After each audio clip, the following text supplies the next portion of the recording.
Bienvenue. Velkommen. Willkommen. Velkomin. Tervetuloa. Bourres Boatin. Bienvenue à cette 9e édition du festival et merci à la ville de Fontainebleau de nous accueillir dans ce beau théâtre. Avec le choix du thème du peuple et une invitation aux 5 pays nordiques, le Danemark, la Finlande, l'Islande, la Norvège et la Suède, le ministère de la Culture et le comité scientifique, sous la présidence de Pierre Rosenberg, a voulu donner un signe fort. L'histoire de l'art se doit d'être en phase avec les thèmes, les questions, les problèmes qui animent la société d'aujourd'hui. Elle doit contribuer à une meilleure connaissance et appréciation des arts et des patrimoines culturels de tous les pays. La mission du festival, portée par l'Institut national d'histoire de l'art, responsable de sa programmation scientifique, en lien avec les musées, les universités, les centres de recherche en France, et le château de Fontainebleau, responsable de son accueil, la valorisation de son patrimoine. Il est notre mission de faire partager le travail qui se fait par les historiens de l'art, partout, en France, ailleurs, en dehors de ces murs. Nous nous intéressons à toutes sortes de questions qui sont soulevées par des objets artistiques et culturels, mais ce serait un intérêt qui aurait qu'un sens réduit si nous ne la partageons pas avec le grand public. Comme les années précédentes, le festival vous offrira un large éventail de conférences, débats, projections de films, un salon du livre et de la revue d'art, des visites, des ateliers, des spectacles et des concerts. Cette année aussi, des expositions. J'espère que vous allez découvrir pendant ces 3 jours une offre riche et stimulante. Avec notre nouvelle équipe, sous la présidence de Bruno Racine, nous avons poursuivi le travail déjà accompli par Annick Lemoine et Pierre Rosenberg, et on vous en remercie. Mais on a aussi voulu mettre quelques autres accents que vous allez découvrir. Il nous a semblé important d'associer encore plus d'étudiants à notre travail. Il nous a semblé important de s'intéresser à toutes les géographies et aussi d'inviter des artistes à participer dans le festival directement. La collaboration avec nos collègues nordiques fut un vrai plaisir. Nous les remercions pour leur enthousiasme et leur soutien et leur venue si nombreuse. Nous avons hâte de vous écouter et d'apprendre plus sur l'histoire des arts de votre pays, de vos pays, de votre région. Nous voulons remercier au nom de tous mes collègues, l'INHA, le château. On vous remercie, tous les partenaires, les anciens, les nouveaux, pour votre enthousiasme et votre soutien. Vous êtes nombreux. Le festival est une entreprise collective. Tout le monde veut y être et c'est un vrai défi, un vrai plaisir. Le festival cette année s'ouvre avec un artiste danois, Jan Vaux, qui se cache encore dans la coulisse. Il a choisi d'être avec vous aujourd'hui, de vous parler sous forme de dialogue. C'est un artiste important qui parle rarement en public. Sa rétrospective au Guggenheim Museum à New York fut une vraie révélation. La façon dont histoire collective et histoire personnelle se nouent, il le met en avant, il nous fait voir comment art et histoire sont ancrés, ne peuvent pas être pensés séparément. Le dialogue se fera avec Joshua Chambers-Ladson, qui est professeur associé à Northwestern University. Il va se tenir en anglais. Ils vont parler du trajectoire de Jan Vaux, de son projet artistique, peut-être son projet un peu plus intime. Son œuvre est encore à découvrir maintenant à la Biennale de Venise. C'est un grand honneur de l'avoir avec nous aujourd'hui. Il ouvre le festival et je pense que c'est dû aux artistes. Please, Jan. Joshua.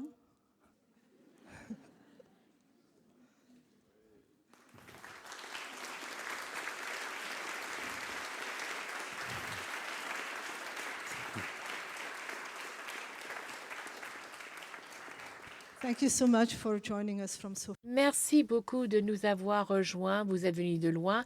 La scène est à vous.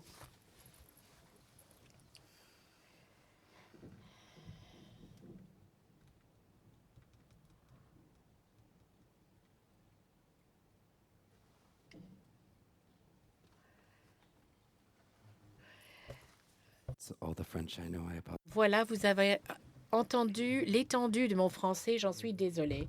Pour ceux d'entre vous qui ont en fait présent, je dois dire que nos amis de l'interprétation nous ont dit que le français est une langue peut-être plus élégante mais plus longue. Donc si vous avez l'impression en anglais que je m'endors, non, c'est pour prendre en compte la langue française qui est plus bavarde que l'anglais. Pour ceux qui connaissent la pratique de Yang, vous savez que très souvent, on crée un espace avec le travail des collaborateurs. Et Yann m'a demandé d'être là aujourd'hui pour la performance de son texte, qui en fait est un dialogue avec son œuvre.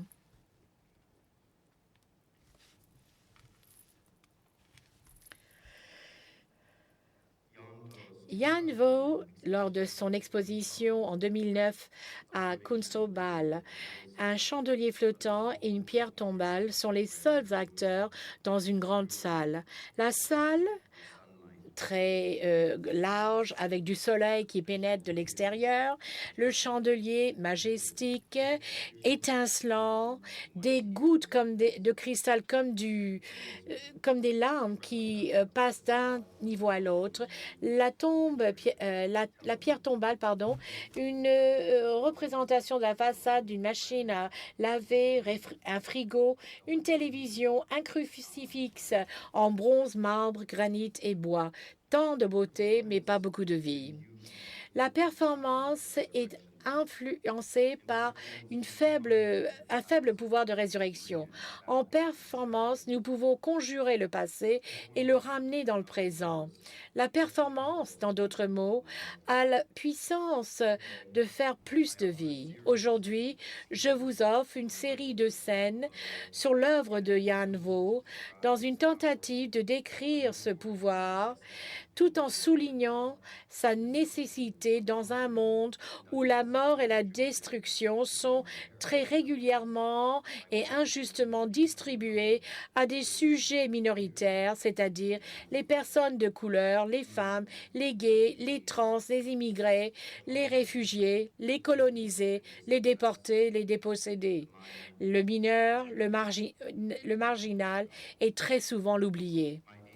Mon objectif aujourd'hui est de peindre un portrait du pouvoir de la performance à maintenir en vie les morts et avec nous, tandis que nous luttons pour survivre à un présent sans cesse précaire. Donc, et pour, en fait, citer le rappeur Drake, bonjour, bonsoir et bonne nuit. Je suis ici pour parler de plus de vie. Le philosophe juif allemand Walter Benjamin a achevé les thèses de la philosophie de l'histoire peu avant de s'être suicidé à la frontière franco-espagnole, ayant peur qu'il serait remis aux nazis tandis qu'il essayait de fuir. Écrit avant sa mort, l'essai travaille au service de plus de vie, tandis que Benjamin fait appel à un historien qui compara l'histoire à l'encontre du poil afin de donner un récit historique du point de vue du présent et de l'angle de l'opprimé. Cette figure reconnaît que l'histoire est écrite par les vainqueurs. Il n'y a pas de document de civilisation qui n'est pas à la fois un document de barbarie. Et comme un tel document n'est pas libre de barbarie, la barbarie entache également la façon dont cela est transmis d'un propriétaire à l'autre. Vaux joue en fait le rôle de l'historien et afin de comprendre ce que j'entends par cela, nous allons suivre un chandelier qui a été transmis d'un propriétaire à l'autre avant d'apparaître devant vous dans une galerie ou un musée. À l'origine, il pendait dans la salle de bal de l'Hôtel Majestic à Paris, où il a pu être témoin d'un grand nombre d'événements, y compris le 27 janvier 1973, la signature des accords de paix de Paris. Les accords débutaient le processus de fin de guerre du Vietnam qui s'est achevé avec la chute de Saigon le 30 avril 1975. Dans la suite de cette guerre, dans le sud-est vietnamien, dans la ville de Ba Ria, un petit garçon meurt. Il était un de plus d'1 million de Vietnamiens dont les vies ont été prises par la guerre et ses conséquences immédiates. Sa mère, Ao Thi Nguyen, était à l'époque enceinte de son frère, Vo Trung Ki Dan, qui deviendra plus tard Yan Vo. S'il fallait prendre un moment pour s'arrêter et réfléchir au passé, pour se souvenir des pertes ressenties pendant et après la guerre, la famille de Vo a été presque immédiatement exposée à un nouveau régime d'oubli forcé. Comme les régimes révolutionnaires récemment mis en place dans les pays voisins du Cambodge et Laos, le Khmer Rouge et le Pathet Lao, le nouveau gouvernement vietnamien a essayé de corriger un passé qu'il pensait entaché du colonialisme et du capitalisme, et cela par de pratiques violentes d'amnésie forcée. En essence, écrit le chercheur du Sud-Est, Katara Aum, ce qui a été recherché par la transformation révolutionnaire sous le communisme d'Asie du Sud-Est n'était pas simplement la destruction d'une structure sociétale ancienne, mais la vie complètement soumis à un système de sevrage ultime du passé, la mémoire sociale a été minée systématiquement par les régimes travaillant sur le langage, culture et tradition révolutionnaire qui visaient à détruire ce qui n'arrivait pas à transformer ou éliminer. La survie sur de tels régimes exigeait l'oubli, sinon la fuite. Après 4 ans après la naissance de Yan, ses parents ont pris la décision de rejoindre l'exode d'environ 1 million de réfugiés qui quittaient le Vietnam par bateau, 1 million de morts pendant la guerre et maintenant 1 million en mer. La famille est partie sur un bateau construit à main collectivement sous la supervision du père de Nguyen Phuong. À cette époque, beaucoup des voisins vietnamiens fermaient leurs portes aux marées de réfugiés vietnamiens. Certains ont été sauvés, mais beaucoup ont été refoulés vers la mer par des responsables thaïs et malaisiens. Ils étaient laissés en mer, exposés à une mort lente et douloureuse, le désespoir. Dans les mots de la chercheuse Patricia Nguyen, les réfugiés survivants à la surface de l'océan et vivaient sans finalité, ressentant une intense douleur, silence.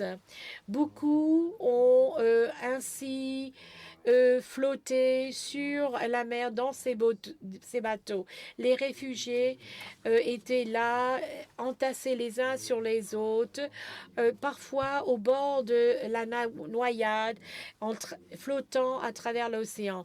Beaucoup continuent à vivre ainsi, hantés par les mémoires qui leur ont permis de rester vivants et ne pas être perdus dans le processus.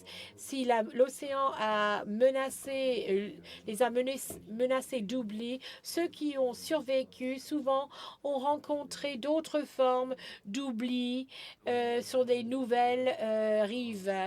Comme nous dit, aux États-Unis, en Asie, les réfugiés de l'Asie du Sud-Est avaient le poids oppressif de l'histoire, qui recevaient aucune reconnaissance publique de leur perte, leur sacrifice, le tout effacé par l'amnésie d'une nation en autodéception, culpabilité, et suite à un séjour dans un camp de réfugiés singapouriens, la famille a été rétablie au Danemark.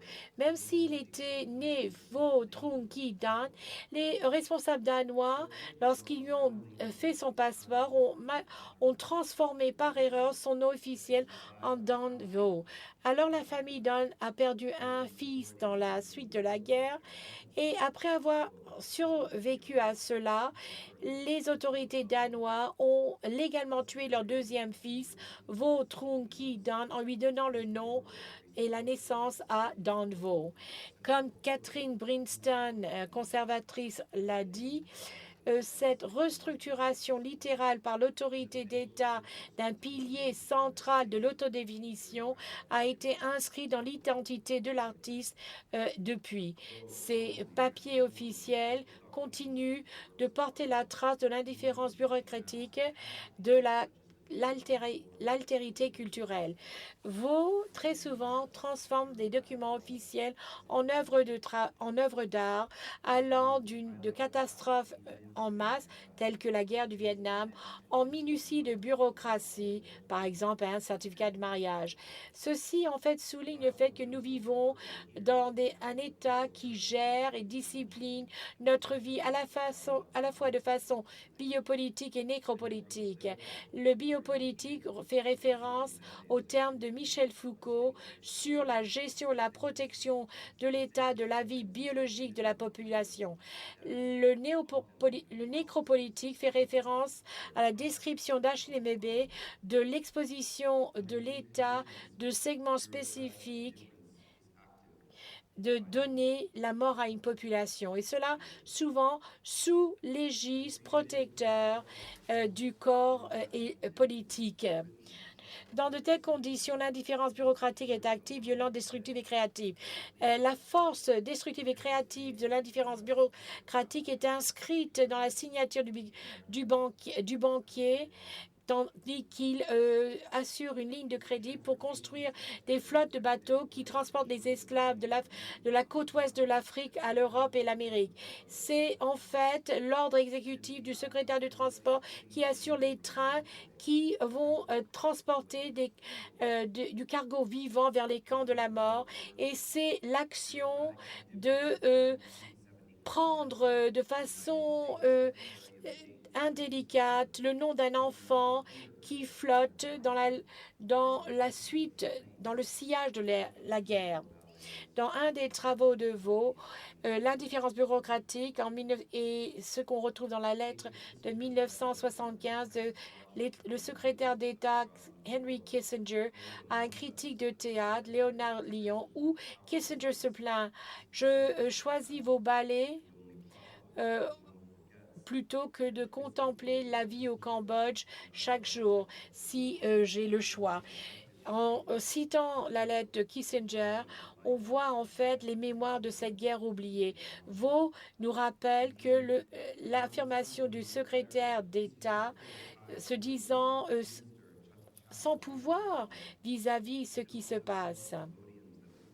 D'ailleurs, en ce qui concerne cette lettre, Kissinger dit au ministre étranger Thai Chatham Thonton: vous devriez également dire aux Cambodgiens, le Khmer Rouge, que nous serons amis avec eux.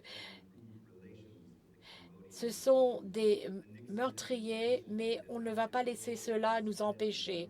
Nous allons améliorer nos relations avec eux. Satisfait que les Khmers rouges étaient antagonistes au gouvernement vietnamien et dans un effort d'améliorer les relations avec le régime cambodgien, l'administration Nixon a joué un rôle actif pour discréditer les mémoires et souvenirs traumatiques des réfugiés cambodgiens qui échappaient jusqu'à la frontière cambodgienne. Les réfugiés de la guerre du Vietnam restent sujets aux marées brutales de l'histoire qui leur fait encore mal. Ils sont pris dans le sillage des courants qui forcent cet oubli privé. Mais le petit garçon qui a été rebaptisé par les autorités danoises n'a jamais oublié qui il était, d'où il venait, ou ce que sa famille a perdu dans leur fuite à travers l'océan pour trouver davantage de vie. Il est devenu artiste en 2009. Il a acheté les chandeliers aux enchères en nommant chacun avec le nom du moment précis qu'il avait été décroché. Comme l'historien Benjamin, Vo est armé de la connaissance puissante que chaque document de civilisation est à la fois un document de barbarie. Il collecte et rassemble les objets ensemble, les faisant travailler, les faisant jouer l'histoire tragique qui les suit. Un conservateur récemment m'a dit que les musées sont des mausolées. Ils prennent des objets qui circulent dans le monde des vivants, les préservent, les conservent pour une réflexion contemporaine et future. Je lui ai dit que c'était complètement fou et c'est une idée irresponsable et dangereuse. Un musée ne contient pas et ne préserve pas des objets morts. Il saisit des objets que les vivants ont chargés de vitalité, de force et de puissance, sachant que ces pouvoirs peuvent être déployés au service de la mission du musée. Les musées ne sont pas la maison d'objets morts, ce sont des performances. Ce que Vo comprend et ce qui cherche à vous faire comprendre, c'est que chaque objet dans un musée est un artiste qui performe, qui joue. De dire qu'une œuvre d'art joue et reconnaître le point de rencontre entre l'œuvre et la scène relationnelle dans laquelle l'œuvre se produit, l'interaction avec le travail d'artiste et le spectateur. Et en fait, le spectateur apporte sa perspective et sa connaissance à l'animation de l'œuvre, l'objet ayant apporté son investissement en termes de référence histoire. Ce qui veut dire que le chandelier interagit avec le spectateur et le spectateur produit un sens dans cette rencontre avec le chandelier. Le chandelier joue pour, ou mieux encore, avec le spectateur. Mais il y a aussi le fait que les objets ne sont pas fixes, durables ou ne bougent pas.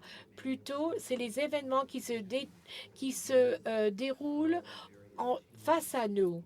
Ils, en fait, vont se pourrir. Il y a d'autres œuvres durables qui peuvent être décrites comme durée, une performance qui dure. Il y a un an de cela, j'ai regardé l'exposition Manifestation au musée Guggenheim à New York et j'ai vu beaucoup d'œuvres exposées aux éléments. On a demandé d'enlever l'oculus qui était dans le musée, qui baignait de lumière le musée, la lumière du soleil qui illumine, mais qui également brûle et qui brûle les documents, tout ce qui est imprimé. Christina Young, mon guide, m'a parlé des défis du musée, de l'équipe des conservateurs qui savaient et qui étaient préoccupés par le fait que certaines œuvres seraient dégradées par l'exposition, par l'air, les éléments, par les personnes qui passaient dans le musée. Vo et son insistance pour les exposer dans cet état de vulnérabilité, en fait, des événements qui se transforment devant nous alors qu'ils passent par ce processus de dépérissement, de mort lente.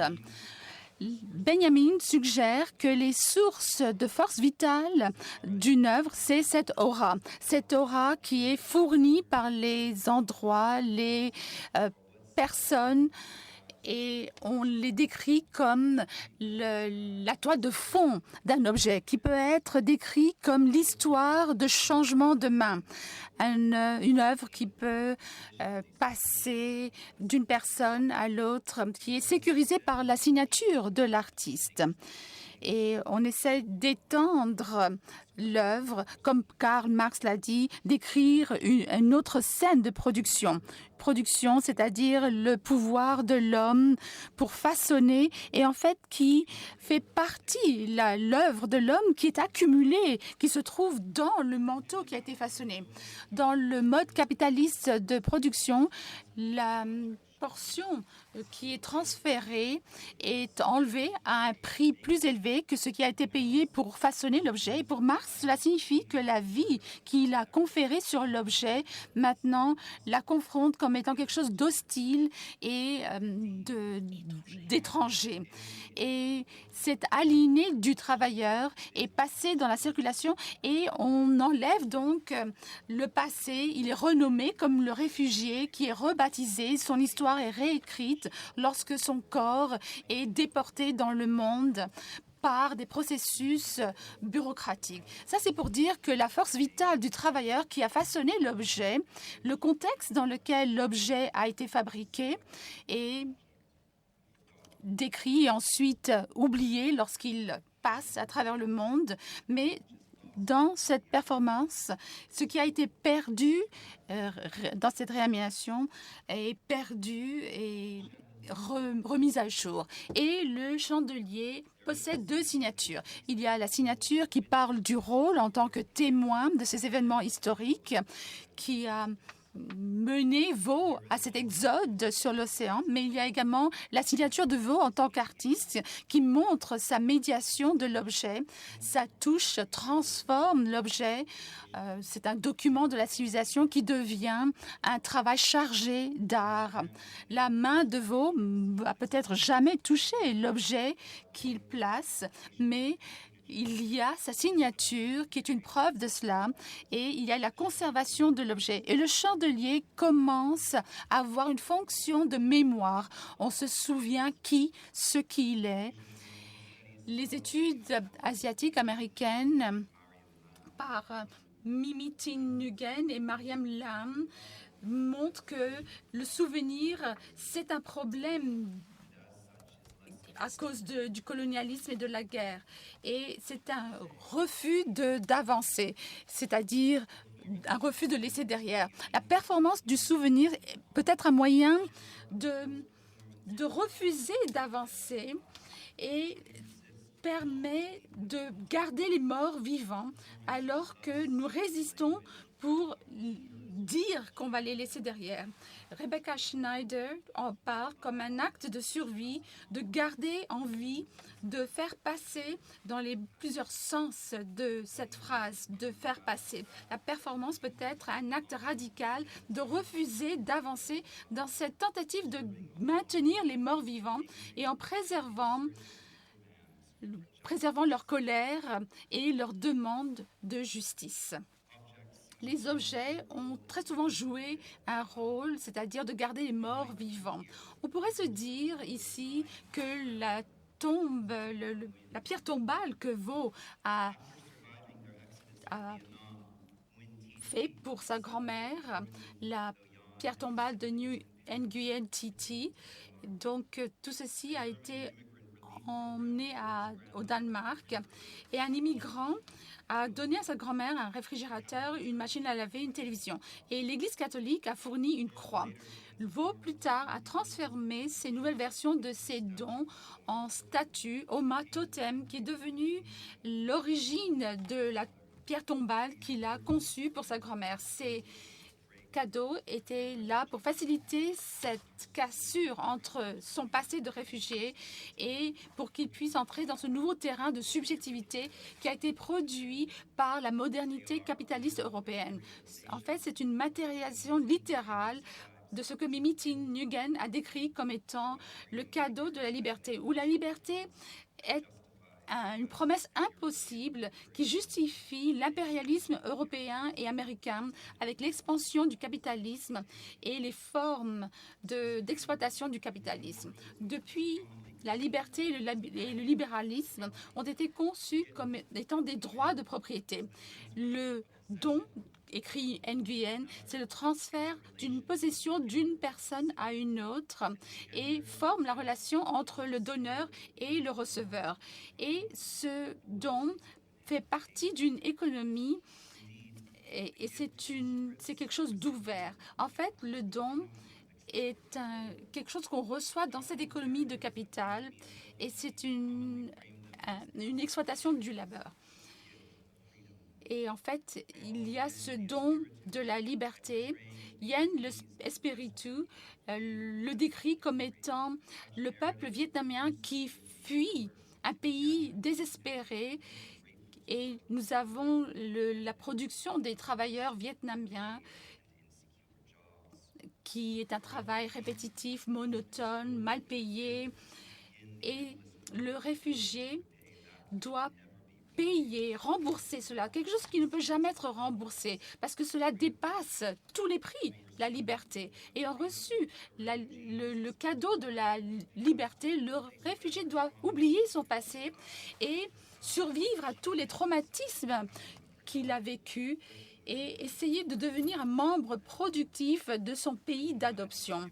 Les biens donnés par la grand-mère de Vaux, donnés à la grand-mère de Vaux, nous disent que le réfugié doit peut-être rembourser ce don donné par cette liberté. Un réfrigérateur, une machine à laver, une télévision, une croix pour cuisiner, nettoyer, consommer et ensuite remercier pour votre perte. Ça, c'est le chemin par lequel cette condescendance de la liberté donne aux réfugiés parce qu'elle devient un sujet moderne du capitalisme. Mais on transforme ces biens en sculpture et ensuite une pierre tombale. Et la pierre tombale pour Nguyen Thi Thi nous montre une vie vécue pour la liberté, nous donne l'histoire de ces formes sociales et de morts historiques auxquelles les réfugiés sont sujets et ensuite dépossédés de leur passé et lorsqu'ils doivent travailler pour le service de quelqu'un présent. Mais lorsque les personnes endeuillées voient la pierre tombale de Nguyen Thi Thi, là, elle est là. On voit son absence, mais là, on garde une partie de cette personne en vie, on prolonge et on donne une vie à la présence de la personne endeuillée. Maintenant, pour vous dire la vérité, Vaux est en fait un artiste transactionnel qui déploie un art de séduction dans les institutions artistiques en lui donnant de l'argent. Et ensuite, il achète les documents révérés de l'histoire du colonisateur pour les revendre à un prix plus élevé. Mais avant de faire cela, il utilise ces documents de cette civilisation pour qu'on puisse perpétuer cette barbarie. Dans les termes de Brinson et la description de Vaux, il le fait en tant que moyen pour forcer un système antagoniste pour produire et enregistrer mes mémoires privées. Mais si, pour retourner à la phrase de Benjamin, la barbarie entache la façon dont ça a été transmis d'une personne à une autre, lorsque Vaux possède les objets et possède le pouvoir de se venger sur l'objet à cause des crimes passés. Dans sa langue maternelle, l'exposition en 2013 de Vaux à la Marion Goodman Gallery à New York, un spectateur qui est passé dans la galerie à travers les ascenseurs, qui a vu l'exposition et toutes les calligraphies effectuées par son père, ainsi que les objets que Vaux a acquis durant les enchères. La plupart de ces choses sont passées par les mains des présidents américains, les leaders militaires et les diplomates pendant la guerre du Vietnam, surtout des objets qui étaient possédés par Robert S. McNamara, secrétaire américain à la Défense entre 1961 et 1968. Il y avait 2 chaises dans le bureau de cabinet de Kennedy, une lettre écrite par Jacqueline Kennedy à McNamara, 4 stylos utilisés pour signer les lettres qui ont rendu la guerre du Vietnam possible et des objets orientalistes, des sculptures en ivoire, des masques africains que possédait McNamara. Et ces objets que Vaux conserve dans la pièce, en fait, c'est l'histoire de cette guerre sanglante qui pourrait être oubliée, mais qui revient à la vie grâce à ces murs absolument blanches, les murs de cette galerie. Dans la langue maternelle, les paysages nécropolitiques de la guerre du Vietnam et les fantômes de ces Vietnamiens qui ont été assassinés pendant la guerre sont reproduits grâce à ce geste, grâce à leur absence. Et Vaux demande une certaine vengeance pour le meurtre de ces Vietnamiens. Devant la galerie, et on voit donc devant la fenêtre à gauche un cadre de chaises. Et à droite, nous voyons une tapisserie qui était sur la chaise et qui est maintenant sur le mur. Et dans la galerie, nous avons tout ce qui a été enlevé du garnissage de la chaise. Et ils sont là devant l'œuvre iconique de David Wojnarowicz, Buffalo.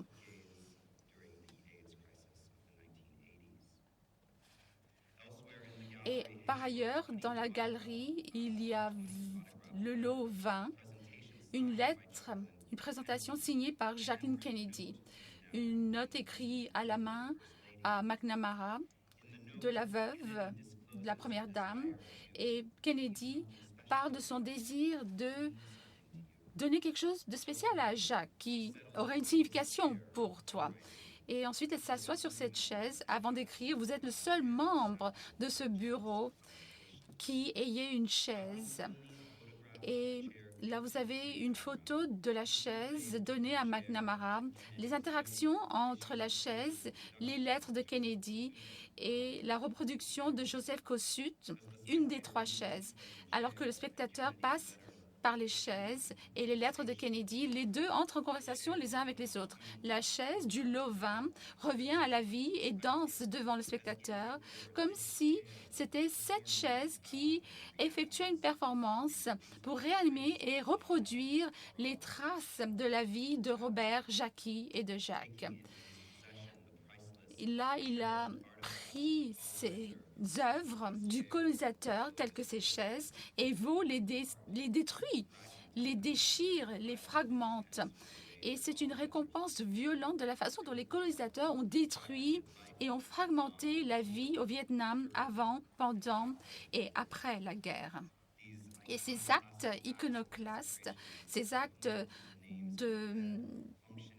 ont été effectués au nom des morts.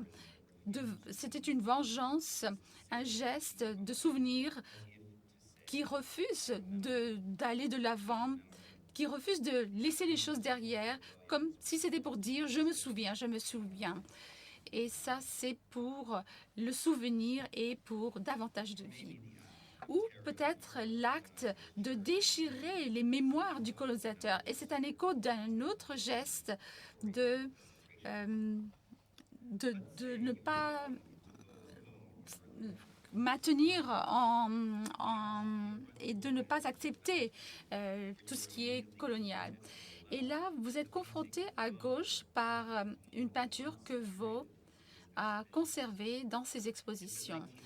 C'est une peinture du 19e siècle du Vietnam Nous avons donc un paysage en bleu avec des Vietnamiens, des soldats qui déchirent le corps d'un missionnaire français. Donc vous avez le corps de l'homme blanc, vous avez ses membres qui sont déchirés et vous avez des soldats qui regardent tout autour, des civils vietnamiens qui regardent le missionnaire et cette torture. Et donc, les Français ont réclamé les terres et les vies des Vietnamiens et la couronne vietnamienne qui reconnaissait cette menace coloniale des missionnaires chrétiens.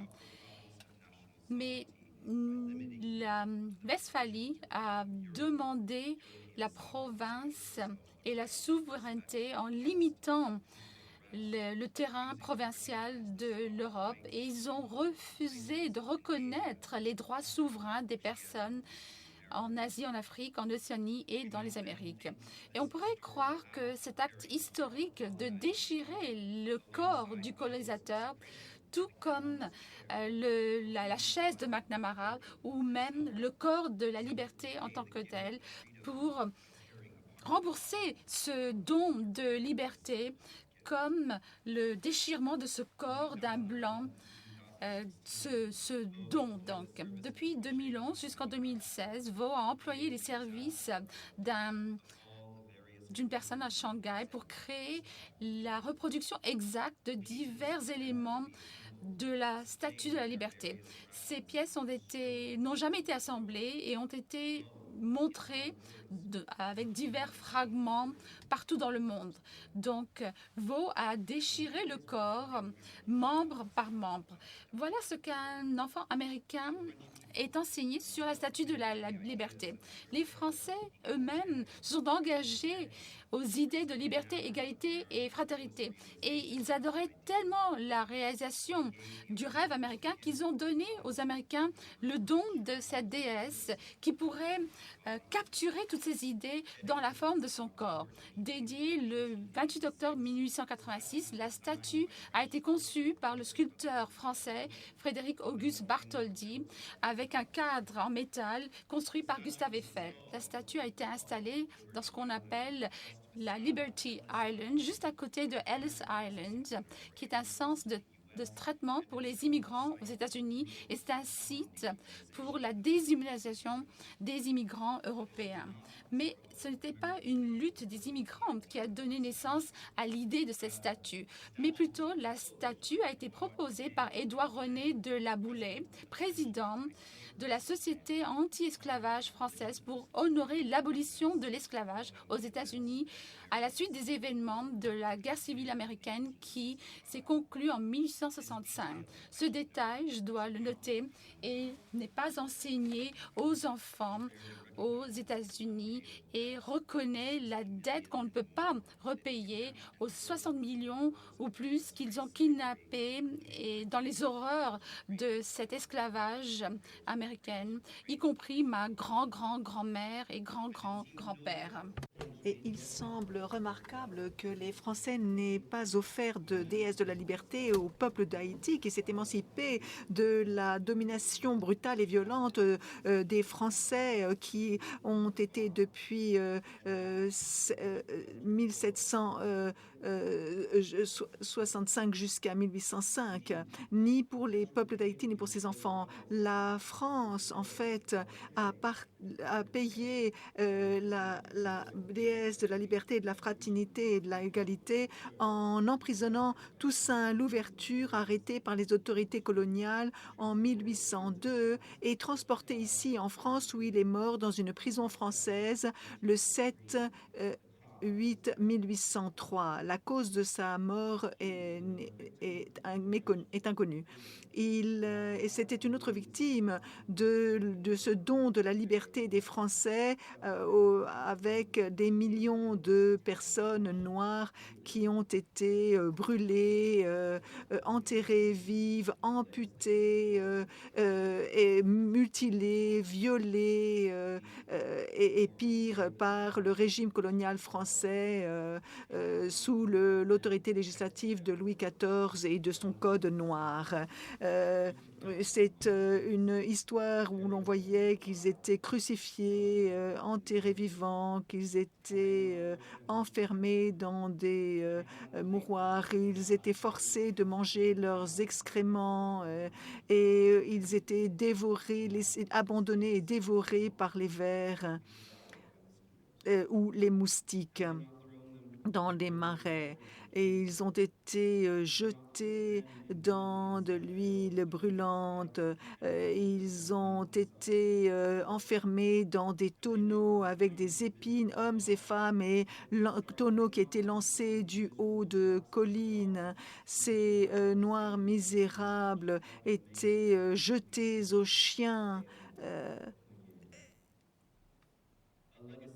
Et un héritage de cette histoire des Noirs, c'est que les personnes noires ont vécu jusqu'à nos jours en pensant que la chair noire pouvait toujours être sujet d'agression et de désintégration, tels que les Noirs qui sont tués par des policiers de nos jours en Amérique, ou des Noirs qui meurent en essayant d'arriver en Europe.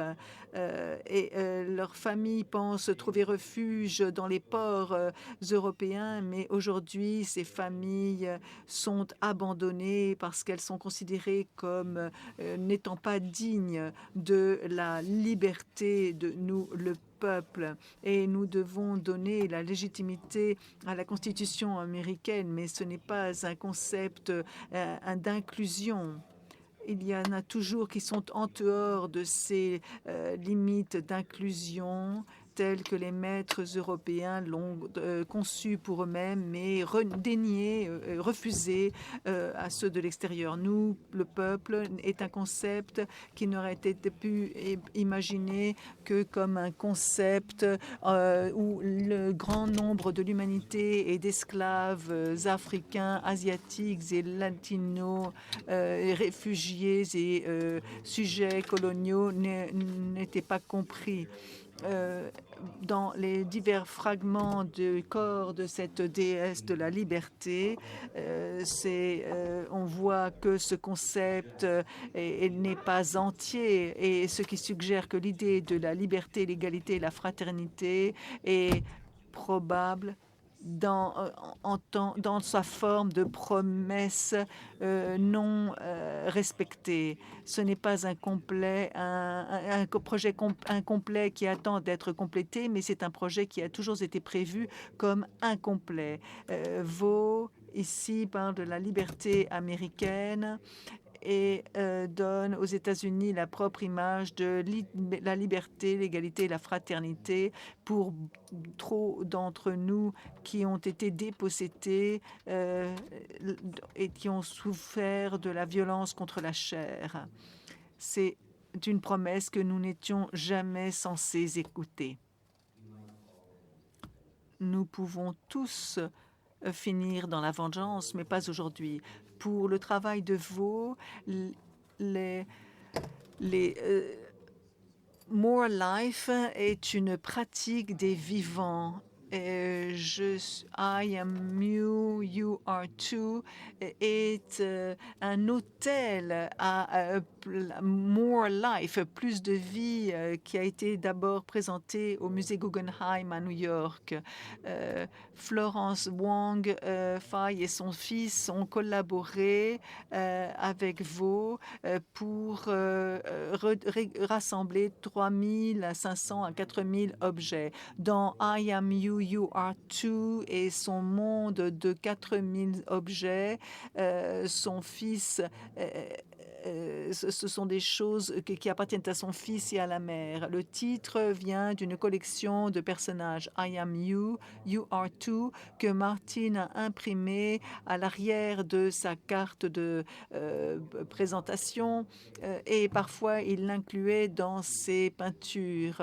En fait, l'opposition concrète entre I, moi en anglais, et you, toi, était claire. Et on voyait la différence différence entre le sujet et l'objet.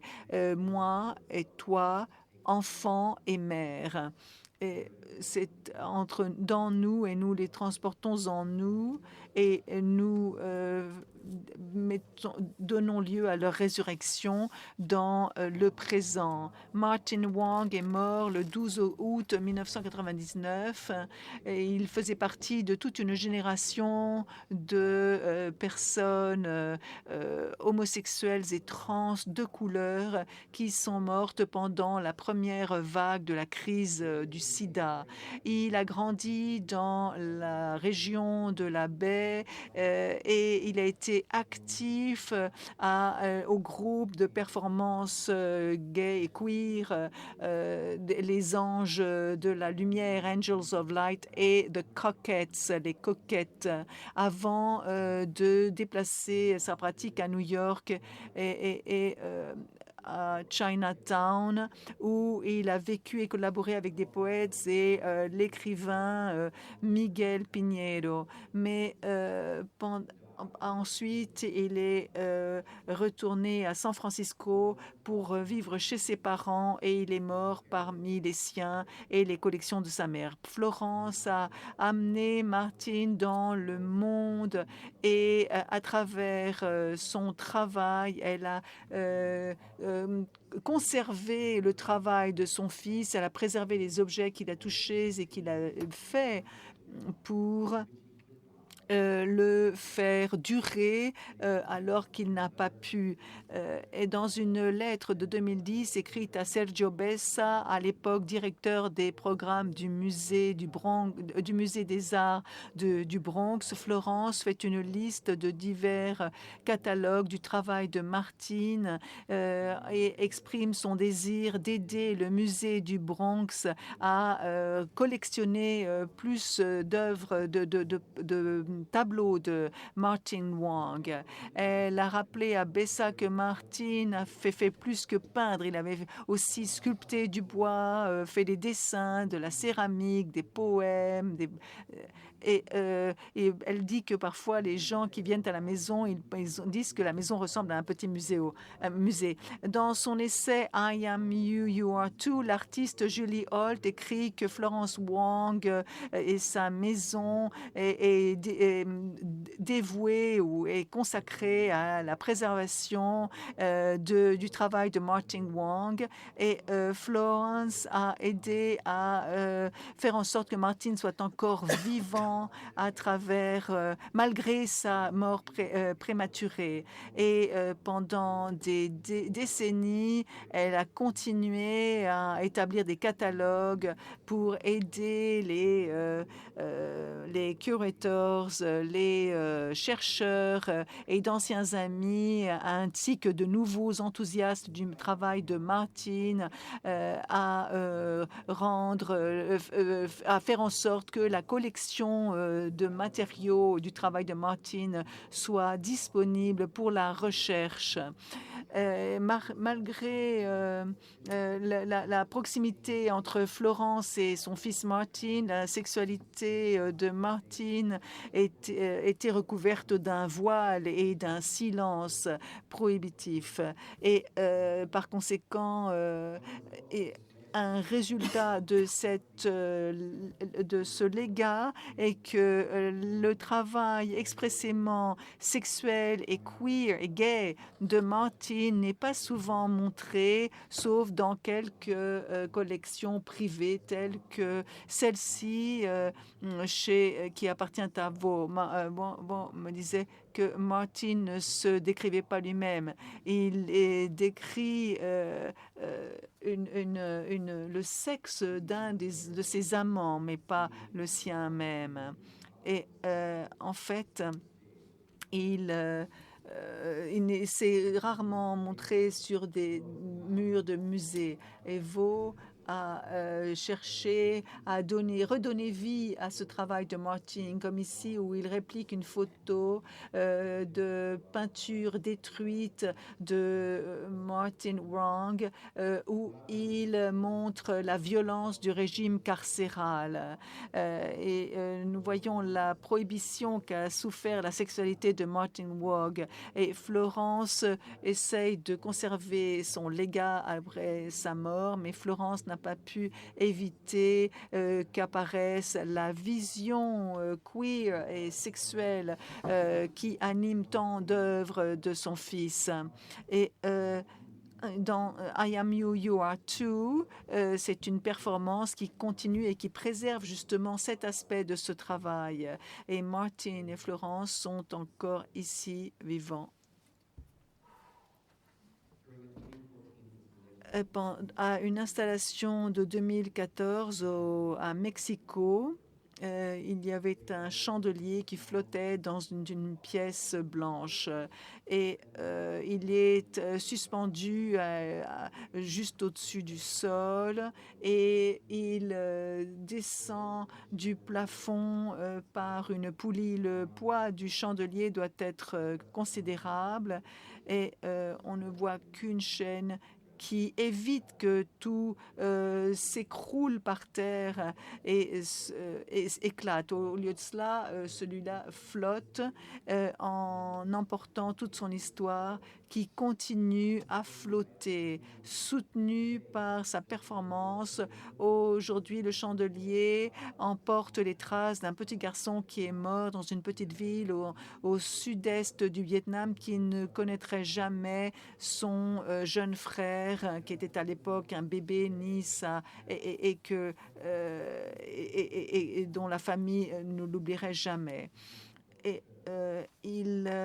maintenant, on voit la mémoire de Nguyen Thi Thi, de Toussaint Louverture et de Martin Woggs dans ses œuvres. La performance ressemble à une vie qui dure et nous essayons toujours de continuer à nous maintenir en vie au matin suivant, mais lorsque l'on n'a jamais rien eu, la seule chose que l'on puisse faire, c'est de continuer à être en vie et l'on a besoin de plus de vie.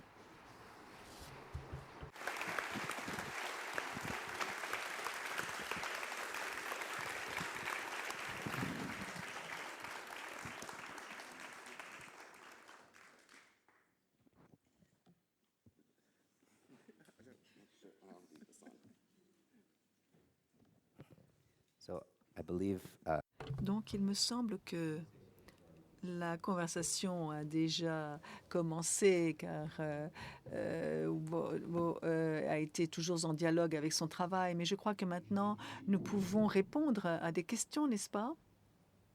Oui, tout à fait.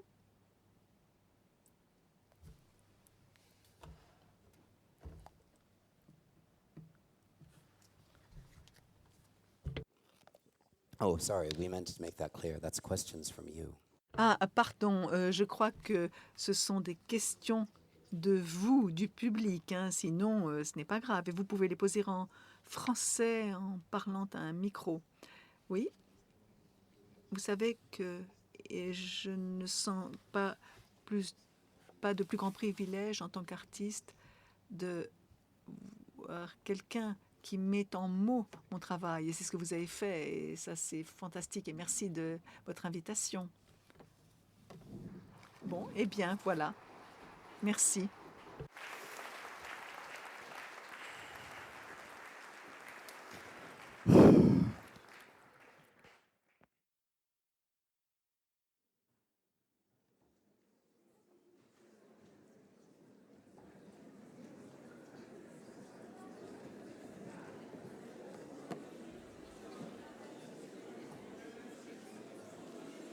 Je pense que, voilà, Jan Vo nous a parlé. Et je pense que c'est très fort. Il faut le voir comme une performance. C'est ça. Il y a eu, son œuvre, elle a été là, mais il y a surtout une invitation à réfléchir sur ce que les objets peuvent faire. Le fait qu'il était là, sa présence muette, je pense qu'il faut la voir comme ça. Merci beaucoup.